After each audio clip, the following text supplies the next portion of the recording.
Welcome to The Explainer. Today we're diving into a really fascinating idea, the concept that our modern world is waging a kind of hidden war against our health.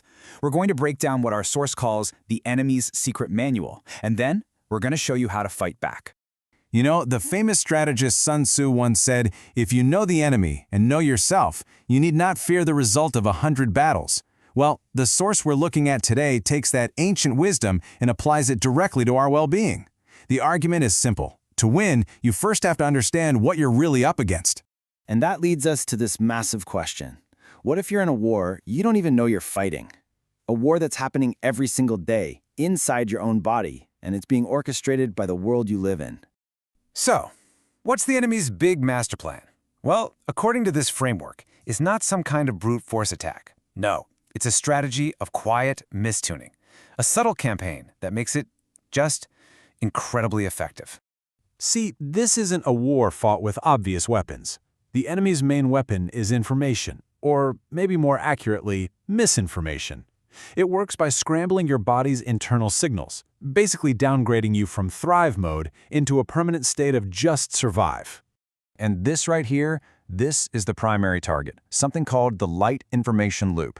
Now you can think of this as your body's master operating system. It uses light from the environment, mostly the sun, to organize trillions of cells and tell them what to do and when to do it.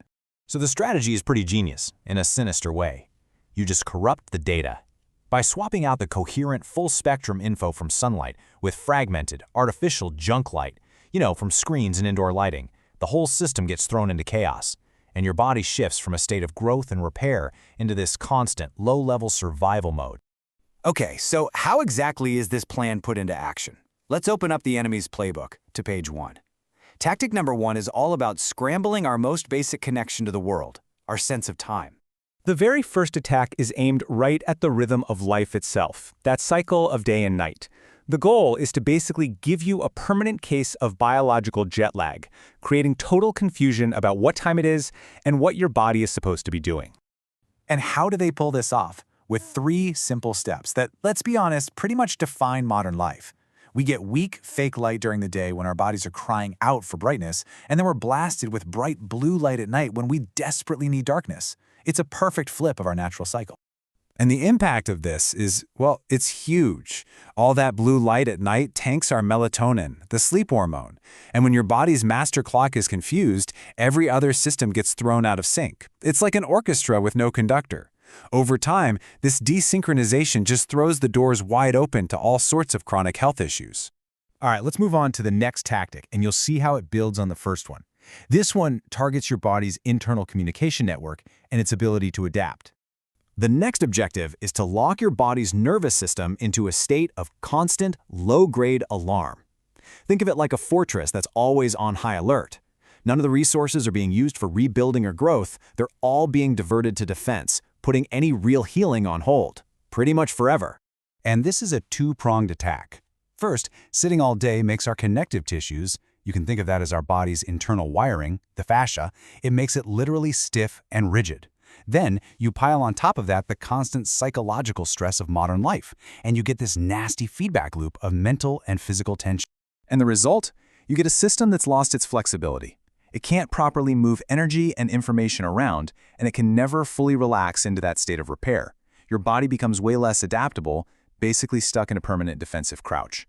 Now, the final tactic that the source describes is maybe the most insidious of them all, because this one targets the control tower, your own mind and your ability to focus.